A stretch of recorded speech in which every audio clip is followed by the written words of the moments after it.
Hello students, welcome to ideal English tutorial.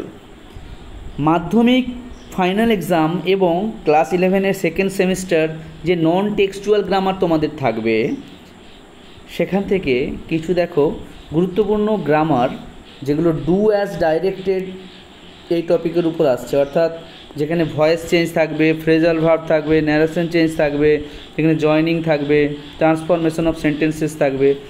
এগুলো আমি পরপর এপিসোড ওয়াইজ তোমাদের কিছু প্র্যাকটিস করাবো, যেগুলো প্র্যাকটিস করলে তোমাদের মাধ্যমিক পরীক্ষাতেও অনেকটা হেল্প হবে। At the same time class 11-এর যে সেকেন্ড সেমিস্টার রয়েছে সেখানেও তোমাদের অনেকটা কাজে লাগবে। তোমাদেরকে রিকোয়েস্ট করবো, যারা চ্যানেলে রয়েছে নতুন, চ্যানেলটা সাবস্ক্রাইব করে সঙ্গে থাকো এবং ক্লাসগুলো একটু বন্ধুদেরকে শেয়ার করে দিও। প্রথমে দেখো, শাট দ্য ডোর, এটাকে ভয়েস চেঞ্জ করতে বলা হয়েছে। তো কিভাবে করবে সেটা ভালো করে বুঝে নাও। আমি আনসারটা অলরেডি লিখে রেখেছি যাতে করে আমার টাইমটা বাঁচে। তো দেখো, শাট দ্য ডোর, এই যে বাক্যটা রয়েছে এটা এখানে কী সেন্টেন্স? এটা এখানে ইম্পারেটিভ সেন্টেন্স, অর্থাৎ দরজা বন্ধ করো। এটা এখানে একটা আদেশ করা হচ্ছে বা কাউকে বলা হচ্ছে যে দরজাটা বন্ধ করো, অর্থাৎ এখানে কোনো সাবজেক্ট নেই। তো তখন কি করবে তোমরা? উত্তরগুলো লেট দিয়ে করবে। লেট, তারপরে দেখো অবজেক্ট, দ্য ডোর হচ্ছে অবজেক্ট, লেট দ্য ডোর, তারপরে বি বসবে এবং শার্ট থেকে শার্ট হয়েছে, অর্থাৎ মূল ভার্বের past participle, shirt shirt shirt, এবং শেষে এখানে ফুল স্টপটা দেওয়া হয়নি, সরি, তোমরা ফুল স্টপ দেবে। So let the door be shut. পরেরটা দেখো, the teacher gave him a book, voice change করতে হবে। এখানে দুটো জিনিস খেয়াল করো যে এখানে ডবল অবজেক্ট আছে। প্রথমে একটা অবজেক্ট হচ্ছে হিম, তারপরে এ বুক, অর্থাৎ শিক্ষক তাকে দিয়েছিল একটা বই, অর্থাৎ তাকে দিয়েছিল এবং বই দিয়েছিল, অর্থাৎ হিম হচ্ছে এখানে ইনডাইরেক্ট অবজেক্ট এবং এ বুক হচ্ছে এখানে ডাইরেক্ট অবজেক্ট। তো আমরা চেষ্টা করবে সবসময় ইনডাইরেক্ট অবজেক্ট, অর্থাৎ কাকে দিয়ে প্রশ্ন করলে যে উত্তরটা পাওয়া যায় সেটা দিয়ে উত্তর করার, তাহলে দেখবে সেটা বেশি সহজ হবে। দেখো, আমি হিম থেকে নিয়ে এলাম হি। হি যেহেতু এটা গেভ রয়েছে, দেখো ভার্ব, অর্থাৎ পাস্ট ইনডিফিনাইট টেন্স, তাই তোমাকে করতে হবে যে ওয়াজ গিভেন, কারণ হি বসলে ওয়াজ বসবে এবং গিভ থেকে দেখো পাস্ট পার্টিসিপল গিভেন হয়েছে, হি ওয়াজ গিভেন। তারপরে এ বুক ছিল, সেটা বসে গেল, হি ওয়াজ গিভেন আ বুক, কার দ্বারা? বাই দ্য টিচার, শেষে বসেছে দেখো বাই দ্য টিচার। এটাকে যদি এভাবে করি যে এ বুক যদি আগে লিখি কী হবে? এ বুক ওয়াজ গিভেন, এই যে হিম যে রয়েছে এখানে তোমাকে কি করতে হবে? টু হিম বসাতে হবে, কারণ গিভেন বসানোর পরে এখানে টু হিম আনতে হবে। A book was given to him by the teacher. তারপরেরটা লক্ষ্য করো, question 3, they made him the leader. এটা অনেকেই এটা ভুল করে যে লিডারকে তোমরা অবজেক্ট ভেবে ফেলো, এটা কিন্তু নয়। এই লিডারটা এখানে হচ্ছে যে অবজেক্ট কমপ্লিমেন্ট, কারণ এই হিম হচ্ছে লিডার একই ব্যক্তি, তাই এখানে লিডারটা আলাদা করে অবজেক্ট নয়। তাই উত্তরটা অবশ্যই শুরু করতে হবে এভাবে যে হিম থেকে তোমাকে অবজেক্ট করতে হবে, অর্থাৎ he was made the leader by them. দেখো এখানে মেড ছিল পাস্ট টেন্স, তাই এখানে ওয়াজ মেড হয়েছে, he was made the leader by them. পরেরটা লক্ষ্য করো, he said to me open the door please. লক্ষ্য করো, হি সেড টু মি, সে আমাকে বলল দরজাটা খোলো। লক্ষ্য করো, এখানে প্লিজ কথাটা দেওয়ার জন্য তোমরা বুঝতে পারছো যে এটা এখানে রিকোয়েস্ট বোঝাচ্ছে, অর্থাৎ ইম্পারেটিভ সেন্টেন্সে এটা একটা অনুরোধ বোঝাচ্ছে। তো তাহলে কি করবে? সরাসরি এ সেড টুর বদলে তুমি বসিয়ে দাও রিকোয়েস্টেড। হি রিকোয়েস্টেড মি, সে আমাকে বলল বা অনুরোধ করলো কি, তারপর দেখো টু বসাতে হবে, বসিয়ে পরের অংশটা যোগ করে দাও, টু ওপেন দ্য ডোর।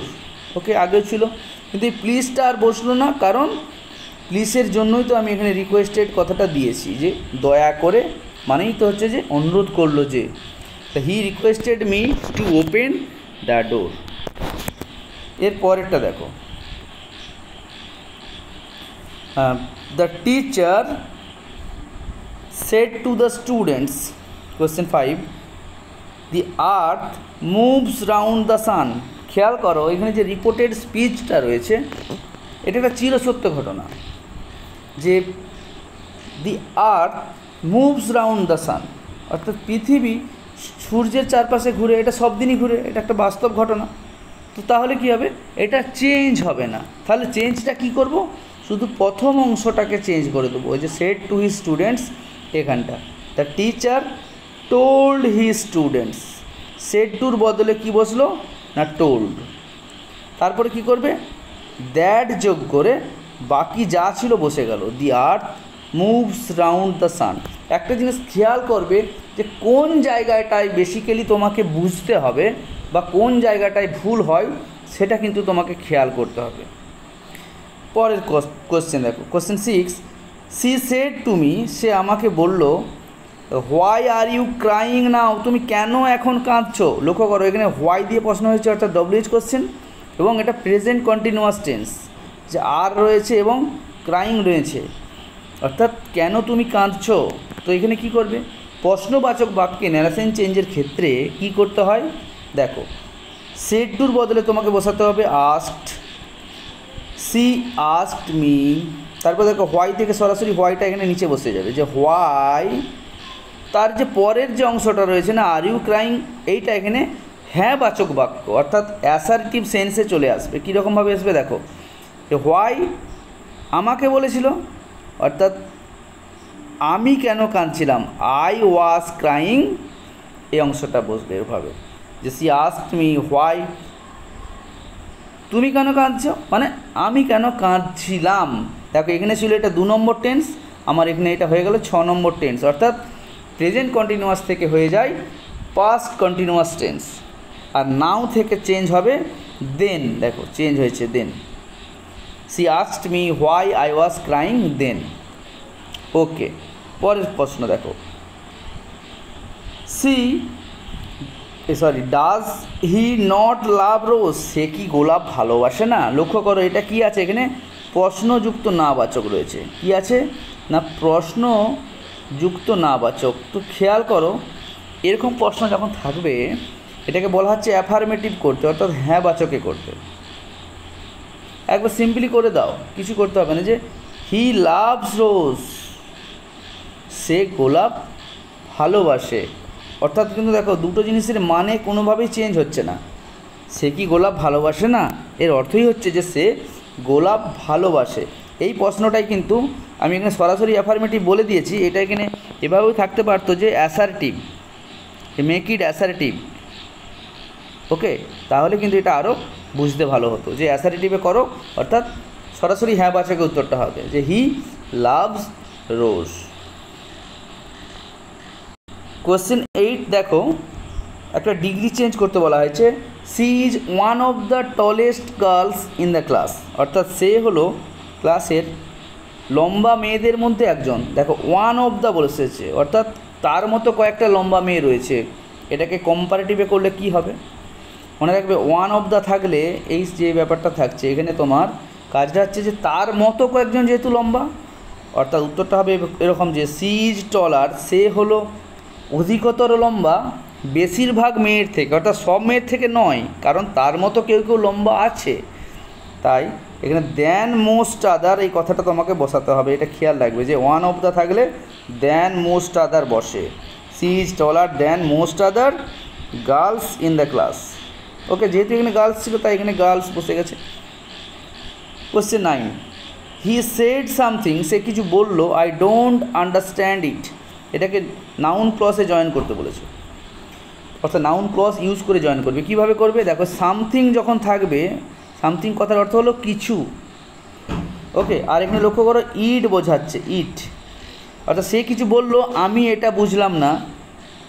এভাবে করবে যে I don't understand, A something থাকলে মনে রাখবে হোয়াট বসে, যে হোয়াট হি সেড, সে কি বলল, আমি বুঝলাম না সে কি বলল। ওকে, পরের প্রশ্ন, ডু অর ডাই। দেখো এটা কম্পাউন্ড সেন্টেন্সে করে দেওয়া আছে, ডু অর ডাই, অর্থাৎ করো অথবা মরো। কমপ্লেক্সে করলে কী করবে, এটাকে ক্লজে আনতে হবে। দেখো যদি তুমি না করো, if you do not do, এটা হয়ে গেল প্রথমে তোমার ক্লজ, কি ক্লজ না অ্যাডভার্বিয়াল ক্লজ, যদি বোঝাচ্ছে যদি তুমি না করো। তারপর প্রিন্সিপাল ক্লজ কী হচ্ছে যে ইউ উইল ডাই, তুমি মারা যাবে, অর্থাৎ যদি তুমি না করো তুমি মারা যাবে। এভাবে এটাকে কমপ্লেক্স সেন্টেন্সে করা হলো। যদি তোমাদের ক্লাসটা ভালো লাগে অবশ্যই শেয়ার করে দিও এবং আমাকে একটা কমেন্ট ও লাইক দিয়ে জানিও যে কেমন লাগছে ক্লাসটা। দেখা হচ্ছে পরের ক্লাসে, ভালো থেকো। Love English, English will love you.